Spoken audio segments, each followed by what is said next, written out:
आप सब लोग यहाँ पर पधारे, बहुत अच्छा आयोजन है। फिर भी राजस्थान इकाई की तरफ से युवा संघ के नाते अगर कोई भी आवास में अगर आपको लगी है कमी तो आप बताएं, हम सब लोग कैसे ये सफल आयोजन हो उस दिशा में बढ़ेंगे। आप सब लोग, अब क्योंकि समय काफी हो चुका है और मैं इतना ही बोलते हुए अपनी वाणी को विराम दूंगा। मेरा यह सुझाव है कि भले आप 5-10 मिनट पे लगे, मगर ये जो जनता जनार्दन है, जो समाज के जो लोग जिन्होंने आपको मंच पर बिठाया, इनको भी मौका मिले सुझाव देने का। बहुत बहुत धन्यवाद। जय धरणीधर, जय धाकर समाज। धन्यवाद संजय भैया। निश्चित रूप से जो बात निकल के आई है, मुंह में शक्कर पैर में चक्कर, और डीपी जी ने कहा कि नेता कहीं से भी बन सकते हो, आप संघर्ष करने की क्षमता चाहिए तुम्हें, समस्याओं की कमी नहीं है। ऐसे आदरणीय प्रस्ताव आपने रखे हैं, उस पर सार गंभीर चर्चा हुई, राजनीति पर बहुत अच्छी चर्चा हो गई है। इस प्रस्ताव को राजनीति में हमारा समाज, हमारे युवा आगे आए, इसके लिए इस प्रस्ताव को पास करना जरूरी है। इसलिए हमारा वही अंतिम प्रस्ताव है, इसका तरीका वही है, हाथ खड़े करके ओम ध्वनि से ओम। बहुत धन्यवाद आपको इस प्रस्ताव को पास करने के लिए। अब मैं वक्ताओं को कड़ी को यहाँ समापन करना चाहता हूँ, उसमें बाद में आपके सुझाव आमंत्रित रहेंगे। एक माइक आप तैयार रखें, माइक आपके पास आ जाएगा। आप अपना नाम बोल करके, अपना स्थान बता करके अपना विषय वहाँ से रख सकते हैं। विषय रखें, शालीनता से रखें, अच्छे शब्दों में रखें, ये निवेदन है। लेकिन वक्ताओं का समापन में बहन से करना चाहता हूँ। हमारी सरिता बहन हमारे बीच में है, जो हमारी राष्ट्रीय अध्यक्ष रही।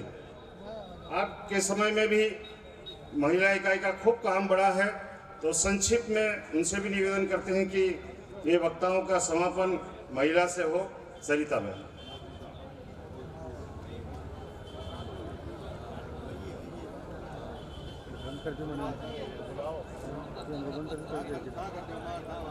चालू रखूँगी, चालू कर दूँ, नहीं याद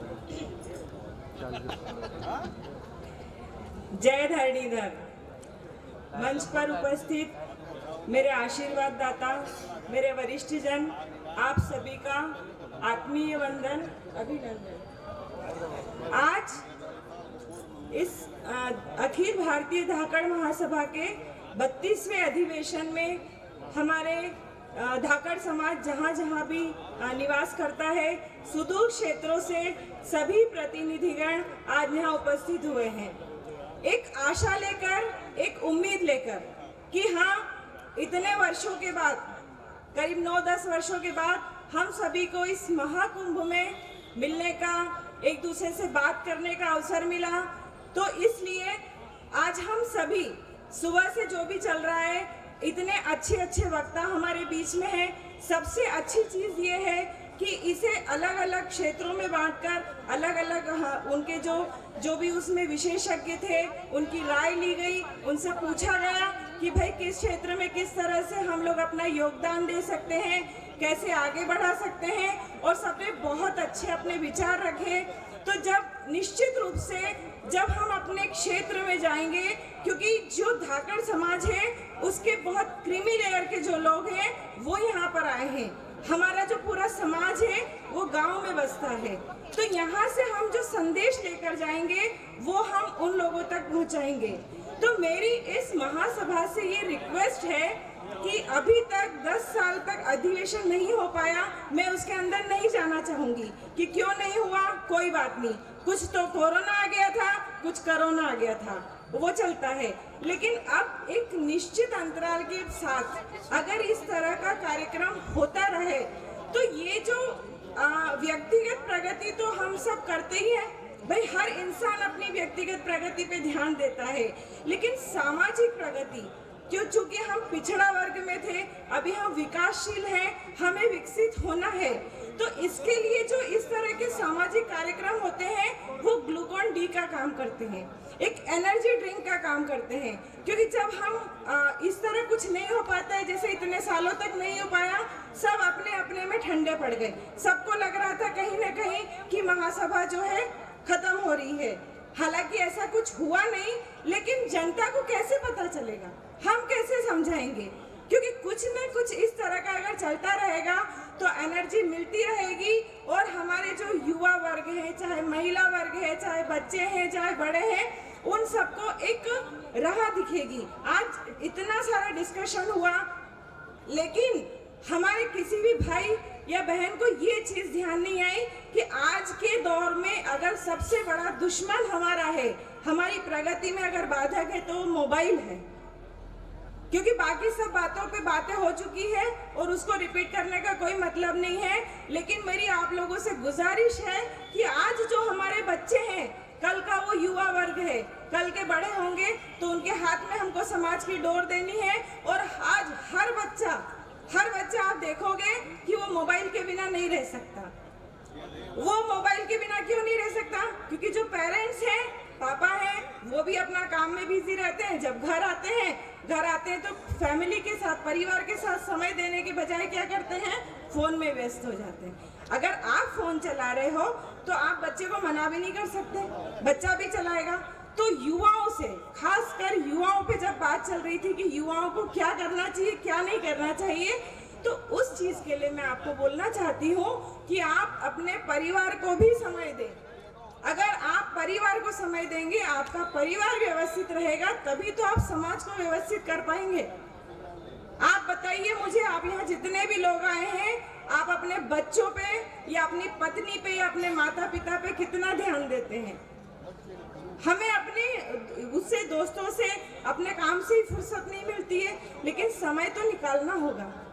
क्योंकि अगर एक अच्छा आदर्श परिवार होगा तो ही तो आदर्श समाज बन पाएगा। हम अगर अपने बड़ों का, जो हमारे घर में हमारे बड़े हैं, अगर हम कहते हैं बच्चों को संस्कार देना चाहिए, बच्चों को संस्कार दिए नहीं जाते हैं। बच्चे 99% चीजें देखकर सीखते हैं। यदि आप घर में व्यवस्थित हो, आप अपने बड़े बुजुर्गों के साथ अपने मान सम्मान का व्यवहार है, तो आपको कभी अपने बच्चों को ये नहीं सिखाना पड़ेगा कि आपको क्या करना है और क्या नहीं करना है। बच्चा तो खुद ब खुद सीख जाएगा। जब हम ही लोग ध्यान नहीं दे पाएंगे, ये छोटी छोटी चीजें हैं, लेकिन इसी से घर बनता है, इसी से समाज बनता है। तो इन सब चीजों को हमें ध्यान में लेकर चलना चाहिए। और जब महिलाओं की बात होती है, तो ये चीज मैंने खाचरोद वाले अधिवेशन में भी 20 साल पहले भी यही कहा था कि भाई जब गाड़ी का बैलेंस दोनों पहिए से बराबर होता है तो एक ही पहिया भारी क्यों है? यह सिर्फ पुरुषों के लिए अधिवेशन है या अखिल भारतीय धाकड़ महासभा का अधिवेशन है? अगर है तो फिर इसमें महिलाओं की भागीदारी क्यों नहीं है? और मुझे इतनी बार आग्रह करने के बाद भी आज भी रिजल्ट 0। कोई भी महिलाएं आने को तैयार नहीं होती। क्यों? क्योंकि उनके फैमिली में जो उनका जो परिवेश है, उसमें उनकी मेंटेलिटी बनी हुई है, मानसिकता। हमारा क्या काम है? अधिवेशन में जाके हम क्या करेंगे? जो करना है ये लोग करेंगे। लेकिन ऐसा नहीं होता है। आप लोग समझाओ उनको। और इसी चीज की शुरुआत हमने अभी इंदौर में की है। इंदौर में हमने धरणी धाकड़ महिला मंडल का संगठन किया है, जिसकी अध्यक्ष और उपाध्यक्ष भी हमारे बीच में है। तो उस जो संगठन हमने तैयार किया है, उसमें हमारा उद्देश्य यही है कि महिलाएं कम से कम अपने लिए कुछ समय निकालें। क्योंकि हम घर परिवार के लिए तो समय देते ही हैं, हम अपने लिए समय निकालें, हम अपनी पहचान खुद बनाएं। कैसे करके? कभी हम लोग जाते हैं, हमारा मन होता है हम वृद्धाश्रम चले जाते हैं, हम पिकनिक जाते हैं। अभी हमारी फाग उत्सव की तैयारी है कि हम फाग उत्सव भी मनाने वाले हैं, और उसमें करीब 100 महिलाओं के आसपास हमारे साथ जुड़ी हुई हैं और बहुत खुशी आती है। तो जब ऐसे छोटे स्तर से महिलाएं निकलेगी तो उनकी मानसिकता चेंज होगी। एकदम से वो अधिवेशन में नहीं आ पाती हैं, लेकिन जब धीरे धीरे करके उनकी मानसिकता बदलेगी तो एक समय ऐसा आएगा, हो सकता है महासभा हमें संभालनी पड़े। क्योंकि आज जो इन 2 बहनों का रूप आपने देखा, शायद भाई लोग इसीलिए नहीं लाते बहनों को कि फिर पता चले हमारी स्थिति यहाँ उपस्थिति नगण्य हो जाएगी। 2 बहनों ने इतना हंगामा कर दिया, अगर पूरा पंडाल महिलाओं से भरा रहेगा तो शायद हमको पीछे कर दे, यही डर होगा, इसीलिए आप लोग उनको लेकर नहीं आते हो।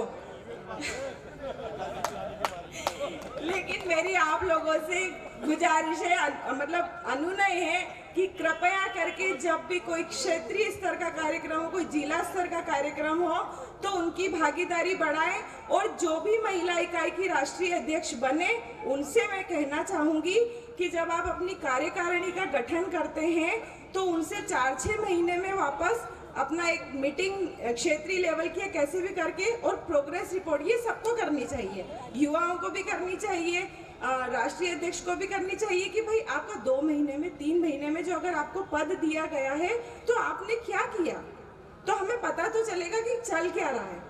भाई महिला की राष्ट्रीय अध्यक्ष क्या कर रही है, युवा संघ के राष्ट्रीय अध्यक्ष क्या कर रहे हैं, तो ये जो राष्ट्रीय अध्यक्ष है ना, उनको जिला स्तर और प्रदेश स्तर के लोगों की मीटिंग लेना चाहिए। और जैसे देश को चलाने के लिए सरकार ने नियम बना रखे, मतलब हमारे कुछ कर्तव्य भी है, संविधान में हम पढ़ते हैं, कर्तव्य भी होते हैं, अधिकार भी होते हैं। अधिकार तो हमें बहुत अच्छे से याद होते हैं, तो कर्तव्य हम भूल जाते हैं। तो मेरा ऐसा मानना है, मुझे नहीं पता मैं सही हूँ या गलत, लेकिन अगर इसकी अखिल भारतीय महासभा की भी अगर कार्यकारिणी गठित होती है तो कुछ तो कर्तव्य और अधिकार हमें, मतलब नियम शर्तें बनानी चाहिए कि अगर पद दिया जाता है तो इसके साथ ये चीज़ जरूरी है, ये आपको करना है। अगर आपको जिम्मेदारी दी है तो आपको निभानी पड़ेगी। ऐसे नहीं कि मतलब मुझे पद मिल गया तो मैं गाड़ी में बड़ा सा टैग लगा लिया, मतलब अपना अध्यक्ष उपाध्यक्ष जो भी है लगा के, और कार्यक्रम में जाते हैं 4-6 लोगों को साथ में बिठा लिया और बढ़िया मुझे पद मिल गया है तो मैं तो ये बन गया हूँ। जबकि हमारी असली तो परीक्षा तब शुरू होती है कि अगर हम समाज के कार्यकर्ता हैं तो हम समाज के लिए क्या कर सकते हैं। ये सब चीज़ें हमें ध्यान में रखनी चाहिए और इनको लेकर ही हमको आगे बढ़ना चाहिए, तभी हम सामाजिक विकास कर पाएंगे। छोटी छोटी चीज़ ऊपर की बात करके हम ऊपर समाज का विकास नहीं कर सकते, हमको नीचे से ऊपर उठना पड़ेगा, तभी हम कुछ कर पाएंगे। तो और जो हमारे बच्चे पढ़ लिख जाते हैं उनको भी थोड़ा सा हमें बताना पड़ेगा कि भाई आपके पीछे जो बच्चे हैं, आप पीछे मुड़ के भी देखो। आपको जॉब मिल जाती है, आप बड़े शहरों में चले जाते हो, उसके बाद आपको कोई लेना देना नहीं होता है कि भाई मेरे पीछे वाला क्या कर रहा है, पढ़ रहा है कि नहीं पढ़ रहा है। तो ये जिम्मेदारी उन लोगों की भी तो है, उन्हें भी समझाना चाहिए। जो आगे निकल गए हैं, जो आगे बढ़ गए हैं, वो भी एक दिशा अपने मतलब युवा पीछे वाले बच्चों को दे सकते हैं आराम से कि भाई आप इस क्षेत्र में अगर करना चाहो तो आगे बढ़ सकते हो।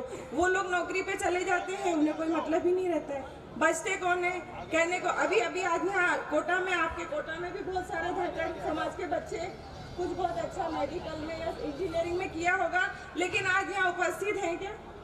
क्योंकि उन्हें लगता है कि ये महासभा का, ये समाज का कार्यक्रम हम जो फुर्सती लोग हैं ना उनका ही है, उन लोगों को इससे कोई लेना देना नहीं होता है। लेकिन ऐसा नहीं होता है, सबकी भागीदारी जरूरी है, सबको पता होना चाहिए कि समाज क्या होता है और कैसे हम इसको आगे बढ़ा सकते। अच्छा सॉरी वो बोलने के बाद फिर तो बोलते ही जाते हैं, वो सर पे खड़े हो गए, कोई बात नहीं। धन्यवाद। जय धरणीधर। धन्यवाद दीदी, आपके विषय बहुत अच्छे।